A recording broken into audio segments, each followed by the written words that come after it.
Para quienes no hablan o no me entienden, por favor, busquen un dispositivo de traducción.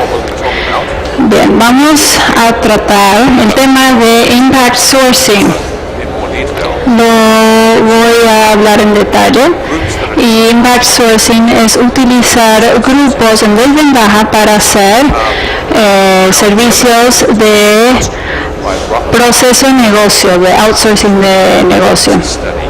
Se hizo el año pasado un estudio integral de esta área como parte de un programa que tenían en África, un programa digital. Lo que les voy a mostrar el día de hoy tiene que ver con lo que han hecho en África. Se ven 5 países en África, en India y las Filipinas,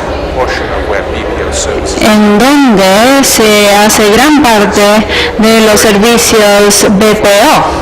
Entonces, había mucha emoción del interés que se está dando en Latinoamérica, también en esa área. Bueno, hay mucho eco, pero no me gusta estar en el escenario porque soy muy alta.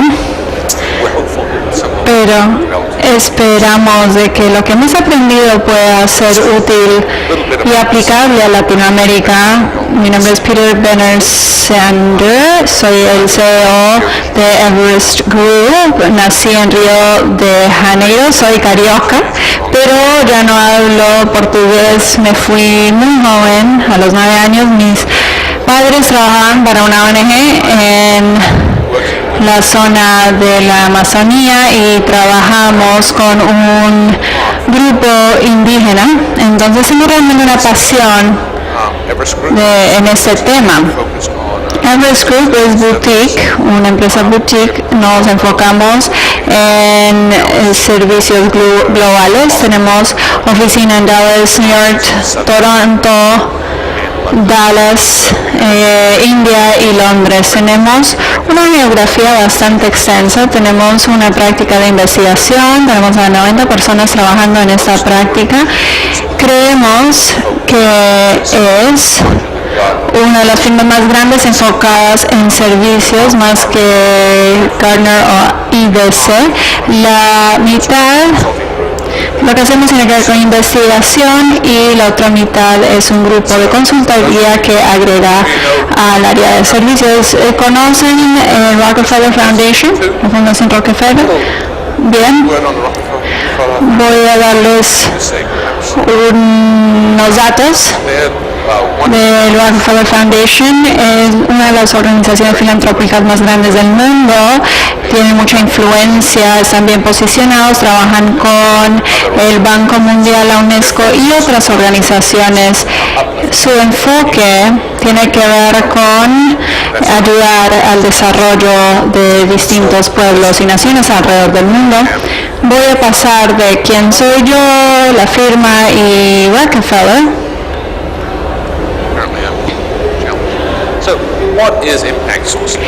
¿Qué es el impact sourcing?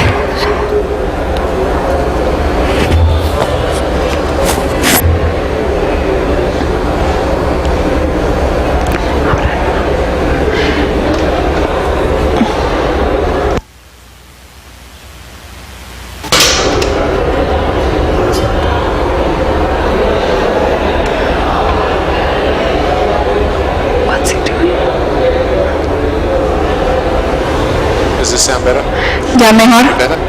Sí, bien. Entonces, voy a recapitular. El Impact Sourcing, ¿por qué les interesa el Impact Sourcing? Y la respuesta, voy a dar un paso hacia atrás. ¿Cuál fue nuestra investigación? Entender el Impact Sourcing y construir los componentes esenciales de un plan de negocios, lo que tomaría realizar el Impact Sourcing. Vamos a explorar los componentes principales de ese negocio el día de hoy. Se utiliza el Impact Sourcing porque funciona y podrán ganar haciéndolo.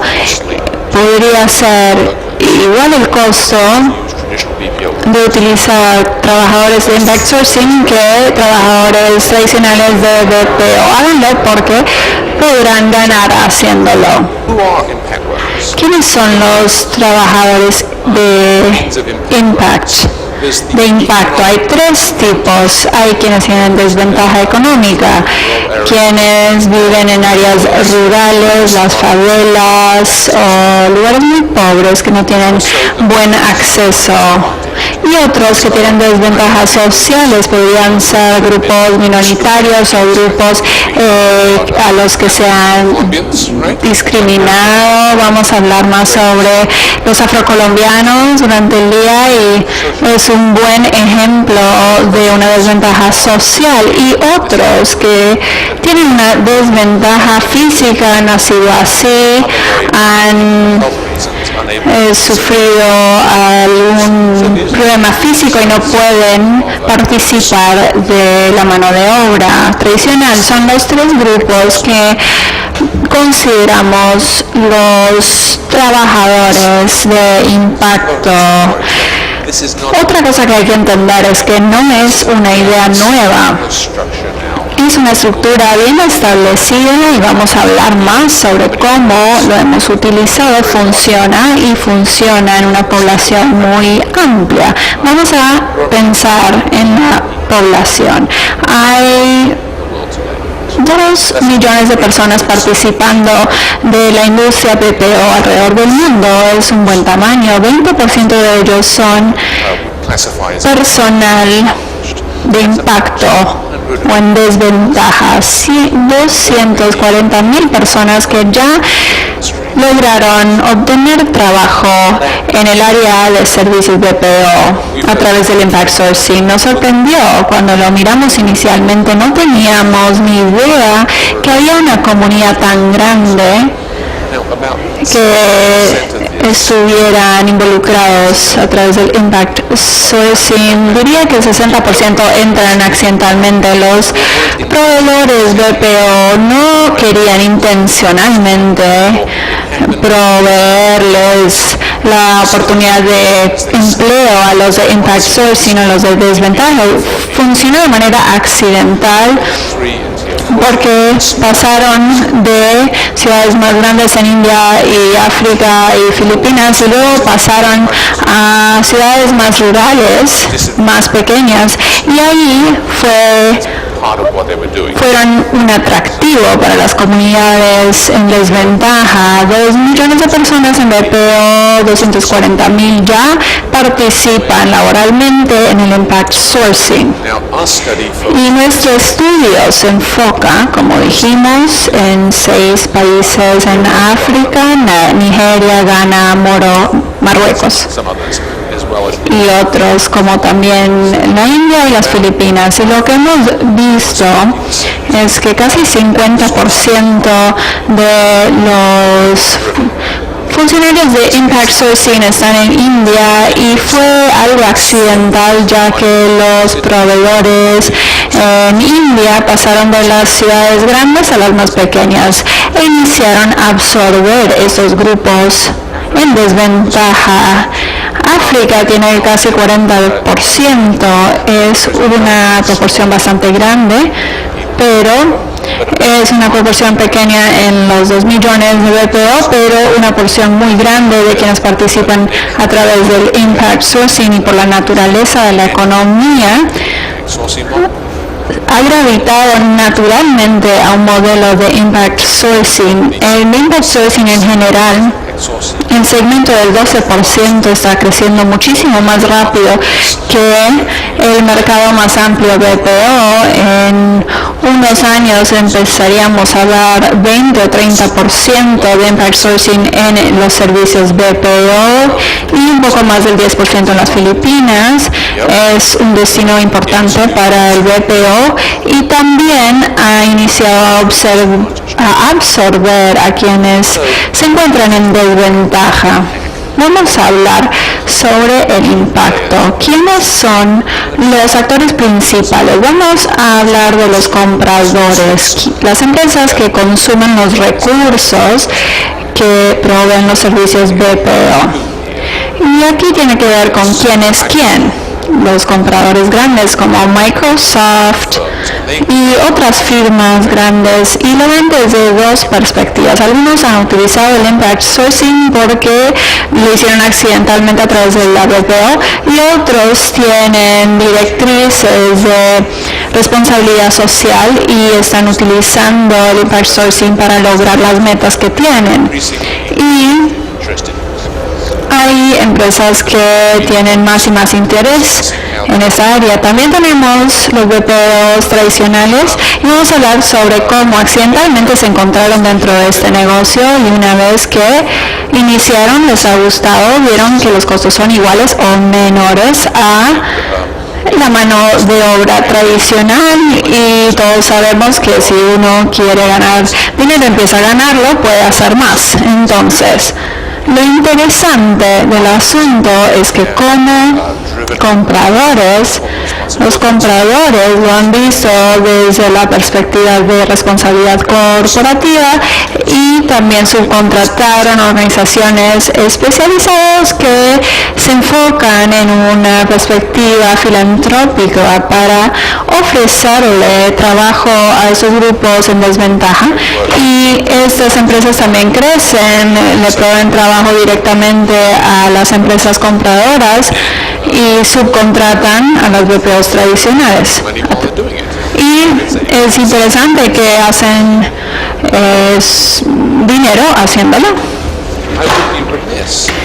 Y tengo que agregar, quizá uno de los actores más importantes, los institutos de capacitación. Los institutos de capacitación llegan y capacitan a la mano de obra, y cuando llega uno, llegan otros. Y ha sido la forma más rápida de lograr un momentum en la organización o en un país. Una organización llega capacitando con esas competencias, y llegan otras agencias para repetir el proceso. Entonces, mencioné una de las cosas claves que hace el Rockefeller Foundation: identifica los elementos principales que son el punto subyacente para identificar un buen plan de negocios. El primer punto sería el costo. ¿Tiene sentido hacerlo de esta forma? El impact sourcing provee la misma economía. Si quieren las diapositivas, se las pasaremos. Si quieren tomar fotos, lo pueden hacer, pero vamos a ponerlo todo a su disposición. También podrían tener a su disposición el documento de investigación de 50 hojas para quienes no duermen bien por la noche, y otros 14 estudios independientes. Y para que sepan cuál integral es, hemos entrevistado a más de 150 personas, RFIs que han participado, hay que agradecerles mucho a ellos, y ha sido un estudio muy integral. Volviendo a la diapositiva, el costo tiene sentido, tiene aproximadamente el 70% del costo, ahorro de costo. Por ejemplo, sería distinto una ciudad en Colombia que una en Estados Unidos, por ejemplo, en Nueva York o en Europa, pero el costo es similar y también tiene ahorros en el BPO. Es un caso de estudio interesante para las empresas y su adopción de impact sourcing. No es nuevo, hay 240,000 personas que ya están empleadas bajo un modelo de impact sourcing y proveen trabajo de alta calidad, parecido a lo que se hace a través de la BPO tradicional. No es algo en lo que estamos experimentando, sino es un modelo que trabaja bien y está escalando más rápidamente que la industria tradicional BPO. El punto aquí es que les da acceso a un pool de mano de obra y de trabajo bastante amplio y rico, y casi ningún otro grupo o industria tiene acceso a ello o le interesa. Y las oportunidades de Impact Sourcing son las mejores oportunidades que verán en toda su vida. Por ende, es de un gran entusiasmo para muchos participar aquí, y es una población que nos ha desarrollado bien aún, y creo que los empleadores se vuelven más selectivos de quienes escogen y van a obtener un equipo de alta calidad porque van a haber muchas aplicaciones y de ahí se puede escoger a los mejores. Y vamos a volver al tema de la calidad de esta mano de obra, pero es un punto clave para tener en cuenta. El cuarto punto tiene que ver con este caso de negocio. Este equipo que obtendrán a través del Impact Sourcing van a estar más involucrados y más estables y menos rotación que los modelos tradicionales de BPO. Y esto va a ser un hilo dorado que vamos a jalar a través del análisis. Este grupo va a estar más involucrado con menos rotación y por eso realmente tiene más costo-beneficio. Y lo último, la cereza en el ponqué, ya con estos cuatro, por supuesto, ya es de gran interés, van a ganar más con Impact Sourcing de igual o más forma que lo que hacen con BPO, pero la cereza sería decir que realmente cumple con las metas de responsabilidad social, realmente ayuda a poblaciones que no tienen ayuda de otra forma y les provee beneficios muy grandes a ellos y a la sociedad como tal. Es algo muy importante hacer y creo que a muchos nos interesa hacerlo. Vamos a hablar de la parte económica. Si no se logra ganar, no es sostenible. El costo total de operación es igual o menos en Impact Sourcing que en la BPO tradicional. Aquí vemos la perspectiva de países. En Egipto es 14 a 15 veces menor el costo, y en India muchísimo más. ¿Por qué? Es menos costoso en India que en Egipto, porque en Egipto todo el outsourcing se hace en Cairo. Solo hay una ciudad de primer nivel. Entonces, en Impact Sourcing le pagamos igual que un trabajo BPO en esa ciudad. Pero en India y en las Filipinas han pasado a ciudades más pequeñas y otras geografías donde el salario general es menor. En esas ciudades se paga lo mismo, pero como estás en otra ciudad, el equivalente en esa ciudad es menor y por ende se ven más ahorros en India que en Egipto. Vamos a hablar sobre la calidad del trabajo. Me emociona mucho esta gráfica porque esto muestra que soy un nerd total. Y bueno, aquí vemos el teledesempeño, el child performance. Estos datos vienen del call center más grande del mundo. Aquí obtuvimos datos muy importantes donde rastrean los trabajadores Impact Sourcing en comparación a los trabajadores BPO tradicionales. Así que aquí las dos cosas que hay que rastrear y revisar son las llamadas promedio por hora y el tiempo promedio de manejo. Los Impact Source trabajadores inician con menos efectividad al inicio, pero rápidamente se pueden comparar y luego mejoran incluso. Entonces, en cuanto al número de llamadas por hora, al inicio tomaban un poco más de tiempo, pero a la larga fueron más eficientes que sus colegas. y esto muestra que una vez que se capacitan, están más involucrados, son más productivos y más leales, y eso se repite o se traduce en mejor economía para la firma. Hablemos de esta tasa.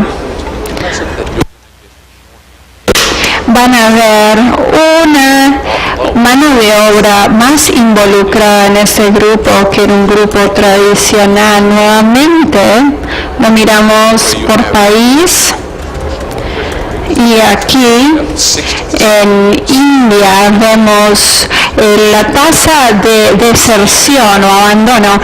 Aquí vemos que ya no hay que volver a capacitar porque no hay tanta rotación, y ese fenómeno parece funcionar bien en todas las geografías, más o menos, dependiendo de las culturas y las opciones disponibles a los individuos. Un punto importante de todo ello es que cuesta más capacitar un trabajador impact, pero menos si uno mira que se van a capacitar solo una vez en vez de capacitar a muchos que van a rotar a toda hora. El costo total va a ser inferior. Miremos los beneficios reales. El primer beneficio sería obvio. A veces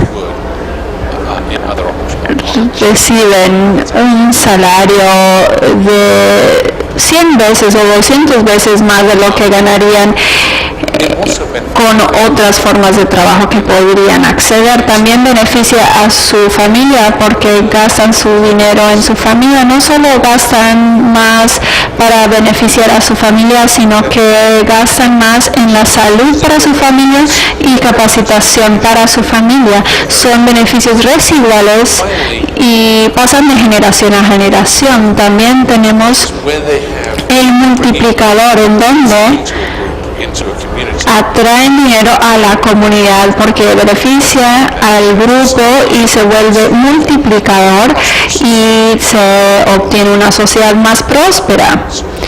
Y obviamente esto tiene mucho sentido si uno lo piensa desde el bienestar para la sociedad.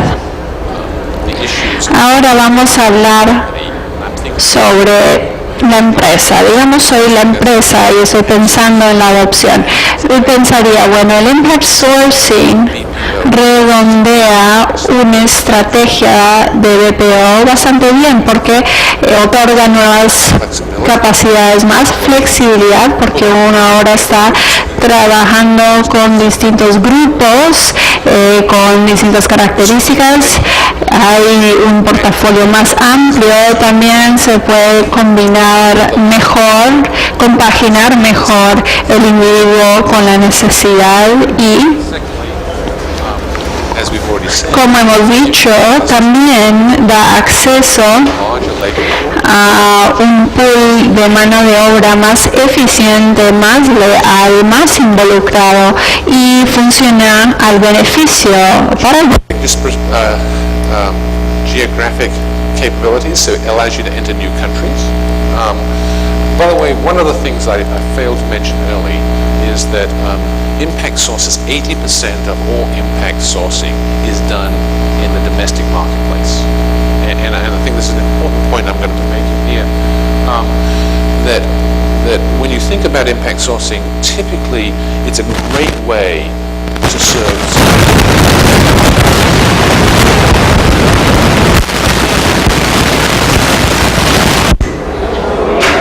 Hola, hola.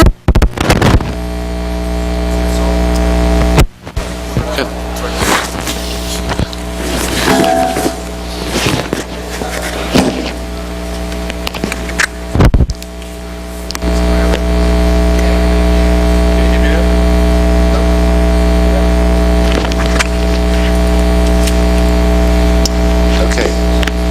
I need to be moving through to give you time. Okay. So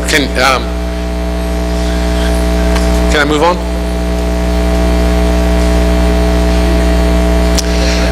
So while for those of you who understand English, what you're going to use impact sourcing first to do is to serve the domestic marketplace. And 80% of all impact sourcing is focused on the domestic marketplace. So just to summarize, impact sourcing is a El impact sourcing funciona bien. 240 personas ya participan y ofrece una propuesta de valor. Y los trabajadores de Impact ya están más estables. El Impact Sourcing puede funcionar bajo distintos roles o funciones. Quienes tienen más interés en escuchar más, por favor, visiten nuestra página web. Tenemos un informe de 50 páginas y 14 estudios donde se demuestran los ejemplos en particular. Así que ahora mi colega tomará el micrófono y va a darnos un ejemplo específico. Good morning and good afternoon.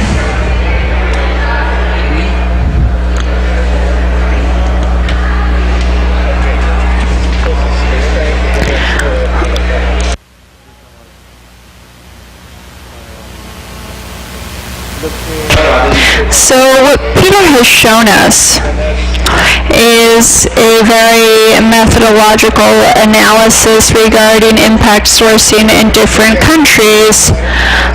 What I'm going to do is a case study for Colombia, as Peter mentioned, and where we interviewed the Rockefeller Foundation. We're going to show you a different perspective, a particular case in Colombia, but we're going to show you the example from U.S. Que se llama Programa para Afrodescendientes e Indígenas. Es un programa exclusivamente enfocado en población afrodescendiente e indígena en Colombia. Entonces, lo que nos motiva a trabajar como cooperación internacional en este programa y en cualquier otro es, en última instancia, mejorar las condiciones de vida de una cierta población objetivo.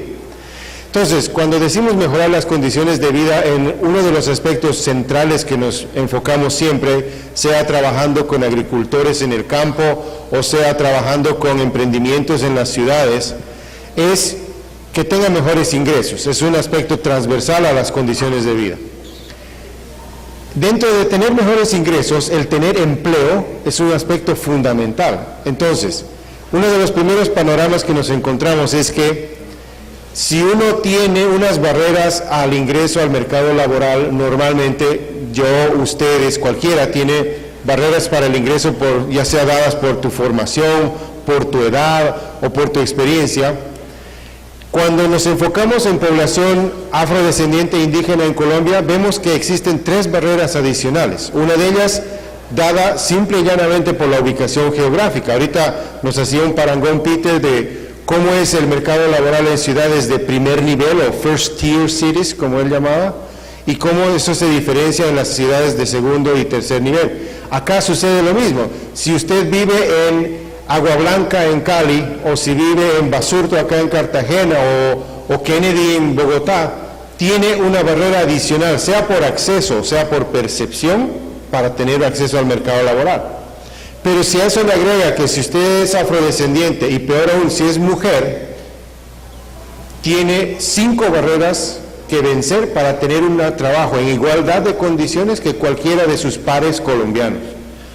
Entonces, veamos cómo esto se refleja en la realidad. Son barreras que la teoría lo dice, pero en Colombia hoy día el DANE, datos frescos de marzo de este año, nos dice que el desempleo está en 10.8%. Por supuesto, estas son buenas noticias para Colombia porque hay una tendencia a la baja del empleo global en Colombia en los últimos 3 años.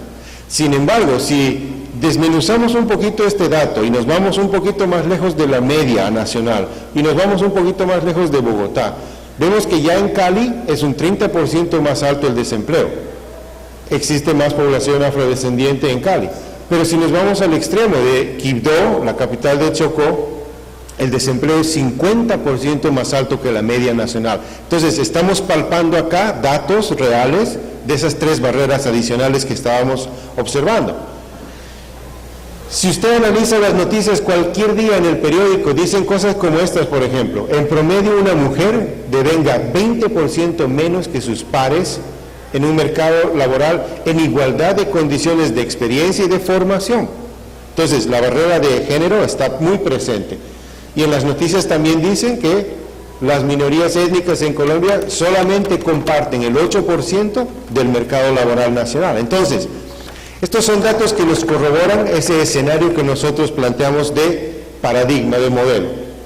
Sin embargo, en nuestro programa, la USAID hace 2 estudios adicionales que tratan de profundizar un poco más el análisis. El primero de ellos lo hicimos con la Universidad del Valle, en Cali, un análisis de entre 2012 y 2013 del empleo en la ciudad, que nos corroboraba que la tasa de desempleo cuando se trataba de un hombre afrodescendiente tenía 3 puntos porcentuales más altos que sus pares mestizos o no étnicos. Y cuando se trataba de mujeres, esto sube a 8 puntos porcentuales más altos que sus pares. Entonces, cuando esto lo ponemos en términos monetarios, en promedio, tanto hombres y mujeres, cuando se trata de afrodescendientes, ganan 1,000 pesos menos que cualquiera de sus pares que tienen la misma formación y la misma experiencia. Esto para la ciudad de Cali, lo cual nos corrobora aquello. Adicional a eso, con el Centro Nacional de Consultoría, ya en el 2012-2013 también, hicimos un estudio en 5 ciudades principales del país, emblemáticas podemos decir, donde entre muchas otras informaciones que ellos preguntaron a 98 empresas, cerca de poco más de 17,000 empleados, entre otros muchos datos, digo, 2 cosas importantes sacaron de conclusiones. Primero, la participación étnica era menos de 5% para afrodescendientes en las fuerzas laborales y menos de 1% para indígenas. Y cuando se trataba de ver en cargos directivos, si estaban en cargos directivos, de ese 5%, solo el 6% de los afrodescendientes llegan a cargos directivos. Cuando se trata de cargos gerenciales no está en la filmina, pero eso cae a la mitad. Y los indígenas definitivamente desaparecen. Entonces, nuestro programa, como un programa de cooperación, se pone a enfocar esto bajo una estrategia bien integral que se trata de trabajar con entidades del Estado, fortalecer organizaciones de la sociedad civil para que trabajen con sus autoridades, generar oportunidades de ingreso, etcétera, etcétera, y visibilizar y diseminar más la valía de la diversidad en Colombia. Pero eso es una estrategia integral. Para efectos de hoy día quisiera enfocarme simplemente en el tema de empleos. Para abordar el tema de incrementar el acceso al empleo, nosotros aplicamos una estrategia de 5 pasos que tiene que ver con, en primera instancia, levantar la demanda por talento humano en las empresas, tales como ustedes, las industrias. Nos enfocamos en 14 industrias de la realidad nacional. ¿Qué están demandando de talento humano hoy día? ¿Con qué tipo de habilidades ese talento humano? Y eso lo trasladamos a nuestras zonas de enfoque. Nos enfocamos, como yo decía, en barrios especiales, sectores de las ciudades, como Agua Blanca en Cali, nuevamente lo cito, como en la ciudad de Quibdó, inclusive dentro de Quibdó, en ciertas zonas especiales periféricas, etcétera, etcétera. Y lo que hacemos es, Peter mencionaba un tema importante, asociarnos con entidades formadoras, institutos de capacitación. Y dentro de eso, tratar de casar la demanda de talento que está buscando el sector privado con una capacitación a la medida, pero además seleccionando a los candidatos con los estándares que la industria está buscando, es decir, no con simplemente una persona joven entre cierta edad que está buscando un empleo, no, seleccionarlos bajo los estándares que las empresas lo están haciendo, estándares de la vida real. Por supuesto, las 2 partes adicionales son formarlos y vincularlos en empresas. Dentro de esto, uno de los aspectos más importantes fue enfocarnos en una sociedad amplia, es decir, esto no se logra sin las autoridades locales, no es solamente el sector privado que debe participar y los candidatos. Los jóvenes, hombres y mujeres que van a participar en esto son miembros de organizaciones de la sociedad civil. Si ellas no están involucradas, el modelo adolece de cierta fortaleza para la entrada, para la participación y luego para la permanencia. Pero si no involucramos a las autoridades, gobiernos departamentales, gobiernos municipales, también el modelo adolecía un poco de eso. Entonces, uno de los aspectos críticos para enfocarnos en impact sourcing, para nosotros, en los pasados 4 años, fue involucrar a 3 actores, estos 3 actores fundamentales. Y esa es la alianza que nos permitió, a 4 años de trabajo tenemos 1,011 empresas que están contratando a jóvenes capacitados a la medida hoy en Colombia. Todos ellos afrodescendientes e indígenas. 1,011 empresas para un país como Colombia es una masa crítica importantísima.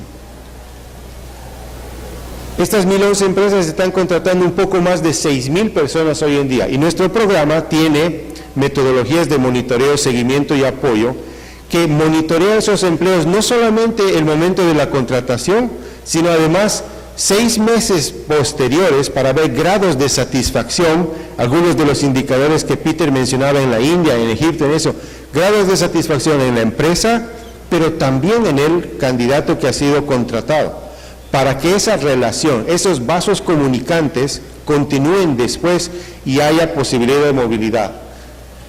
Aquí viene la relación con esta conferencia y con este evento. Uno de los datos que nos sorprendió grandísimamente fue que de los más de 6,000 empleos generados, 2,300, o sea, un poco más del 30%, estaban siendo generados por el sector outsourcing, BPO, impact sourcing en particular. Entonces, nos llama mucho esto la atención y como cooperación internacional, como un programa de USAID, nosotros decimos, bueno, analicemos un poco el escenario. ¿Qué sucede? El sector outsourcing en Colombia, a decir de los datos de la ANDI, por ejemplo, y de otros, está generando un poco más de 200,000 empleos, 250,000 empleos o algo así. Hoy día tiene este sector en Colombia. De ellos, cerca de 60,000 han sido generados en los últimos 2 años. Y están contratando 2,300 personas de minorías étnicas formadas por un programa como el nuestro. Esto nos manda ciertas señales. Es un sector en crecimiento y es un sector comprometido y que arriesga. Eso para nosotros es un aspecto fundamental y va a ser un aspecto fundamental también para la alcaldía de la ciudad de Bogotá, la alcaldía de la ciudad de Cali, la alcaldía de la ciudad de Barranquilla, de Cartagena, quienes al ver el modelo que está trabajando han ido sumándose porque le da solución específica a temas como el desempleo, en primer lugar, lo más obvio, pero además indirectamente también posiblemente en criminología. Lo mencionaba Peter hoy en día, esta es una población altamente comprometida y altamente motivada, que además está gastando su salario en otros sectores y está replicando el modelo virtuoso de generar economía. Por tanto, ¿ustedes creen que un alcalde no le va a prestar atención a este tipo de modelo y por tanto no le va a prestar atención al sector outsourcing como tal? A mí me parece que sí, y lo hemos comprobado porque tenemos alianza con estas ciudades gracias a eso. Estos son algunos de los socios que tenemos, van a ver algunas firmas del sector, de la industria en particular. Y acá, una de las cosas que quiero mencionar es, digamos, personalizar el caso de estudio con John Freddy. Una de las cosas que vimos sumamente interesante fue, al principio del modelo, venderlo como tal era un poco difícil, pero teniendo socios como la ANDI, que decididamente desde el año 2011 le puso el hombro y dijo, nos decidimos como sector a tener mayor inclusión y a hacer de la inclusión un factor de productividad, se pudo lograr cosas importantes. John Freddy es un muchacho que fue capacitado por nuestro programa en la ciudad de Quibdó, empezó a trabajar en Atento, en el call center de Atento en Quibdó como operario de call center. Al cabo de cerca del año subió a coordinador de piso y luego de unos 7, 8 meses más, hoy en día, él es el gerente de operación de Atento en el call center de Quibdó. Entonces, aquí hay muchas historias de éxito. En primer término, que Atento se haya instalado en Quibdó.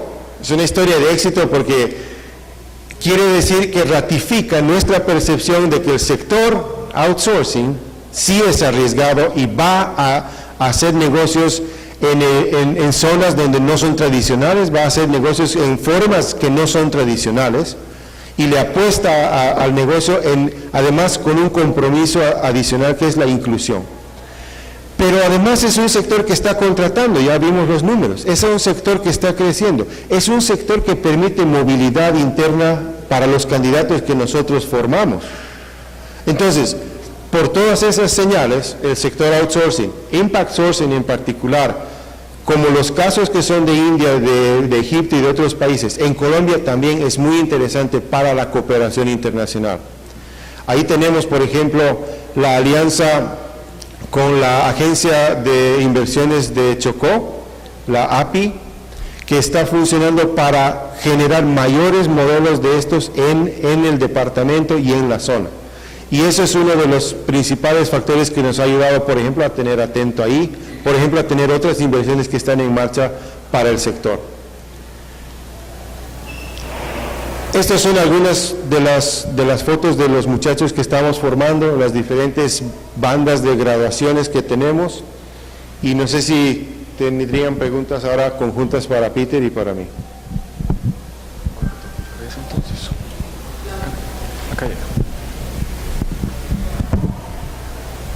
Quisiera saber en Colombia específicamente lo que tiene que ver con la inclusión de discapacitados, cómo están las estadísticas respecto a que hay compromiso social de las empresas en este sentido, porque está muy claro el panorama en términos de la afrodescendencia de los indígenas, pero en el tema de discapacitados, ¿cómo hemos progresado, si lo hemos hecho o no?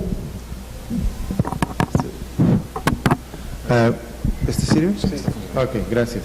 Bueno, mire, lamentablemente no tengo datos del sector discapacitados porque no soy funcionario público, pero puedo decirle lo siguiente, es decir, Colombia se está transformando, el sector privado se está transformando y está tratando de generar valor de muy diversas maneras. Que usted diga, por ejemplo, al escuchar esta presentación, que en el sector afrocolombiano indígena ya está consolidado, ¿cómo vamos en otros sectores? Para mí, como director de este programa, me da una satisfacción porque quiere decir que hay alguna percepción de que sí esto se ha avanzado. Quiere decirle que no es tan así. Hay mucho camino por recorrer para mayor inclusión social, económica, política de población afrodescendiente e indígena. Y me imagino que también hay mucho que hacer para otro tipo de población, es decir, enfoques diferenciales, población LGTBI, población discapacitados, otro tipo de poblaciones hay mucho que hacer.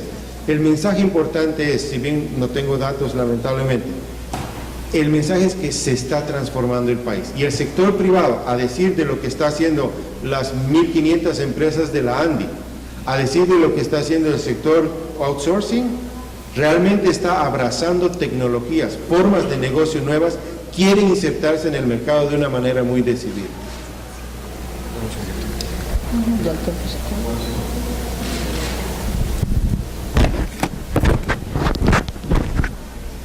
I can't speak to Colombia. I can speak to North America.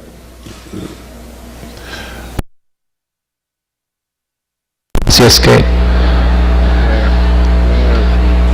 por ejemplo, en Norteamérica, yo conozco varios programas que han llegado a esta población y han sido altamente efectivos, tanto excediendo los retornos que vemos aquí comparados con las partes de Estados Unidos o en Canadá.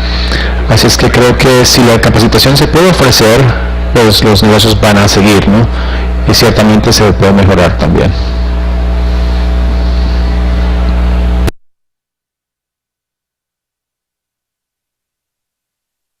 Chocó, como todos sabemos, del 99% de su población es afrocolombiana. El tema de impact sourcing no solo va a mejorar las condiciones de vida de la población afrocolombiana, está cambiando el concepto de región. ¿sí? La mejoría que hace es para la región y el bienestar de dinamizar, impulsar el desarrollo económico del departamento a través de la inclusión de la población afrocolombiana, impulsa el desarrollo regional. Es muy importante el trabajo que ha apalancado Activoca a través de la Agencia de Promoción de Inversión y el convencimiento que ha hecho con la ANDI para la inclusión laboral.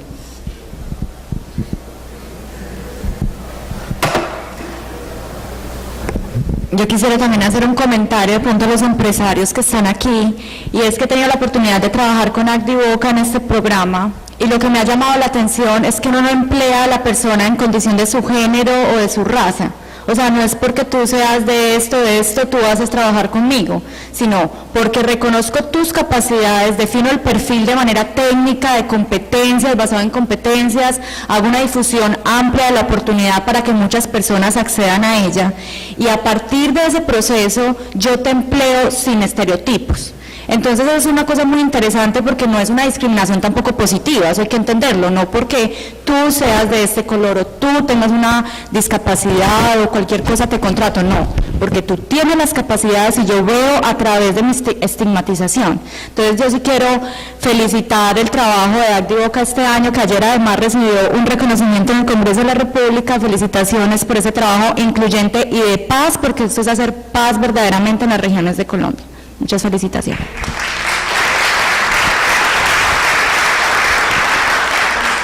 Eso, lo que dice nuestra colega es fácilmente comprobable, es decir, Atento no se instaló en Quibdó por filantropía, Atento no se instaló en Quibdó por hacer caridad, Atento lo hizo por negocio, y cuando asciende a John Freddy, lo está haciendo porque es negocio también hacerlo, es decir, ahí hay una comprobación tácita, por eso decía, mi presentación es casi un estudio de caso de lo que Peter mencionaba, hay una comprobación tácita de que Impact Sourcing genera negocio, ¿no?